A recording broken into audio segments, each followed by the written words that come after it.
Naduwag ka. Paano mo giingon na nanguwag ako? Aminin mo, Tonyo, naduwag ka. Kung nanguwag ako noon, kung tinumpangan kita, anong ibubuhay ko sa'yo? Di naman yun ang buhay na gusto ko eh. Sapat na sa akin yung buhay. Nakasama ka. Sa akin, dili. Kasi ayaw kitang bigyan ng pobreng kinabuhi.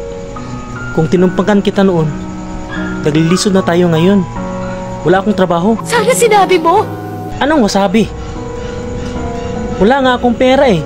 Humingi ka pa ng wasabi? Sana narinig ko. Kakaingon mo lang eh. Humingi ka sa akin ng wasabi. Di ka kasi marunong maghintay. Kung hanggang kailan ako makakwarta. Magulat ng taon ka. Para sana nasabi ko sa'yo na kaya kong maghintay. Hanggang sa maging handa ka. Hanggang sa maging kaya mo na. Kasi kaya ko na ba maghintay kahit gaano katagal kasi mahal kita, Tonyo eh. Hindi na ako makasabot sa'yo. Kanina wasabi, ngayon toyo na naman. Ano ba talaga? Sana sumipot ka. Naghintay ko sa... Tawa raw, sinasaway mo ako. Anong supot? Porkit hindi mo ba ako natikman? Tinatawag mo na ako ng supot. Bingi talaga, bingi. Bingi.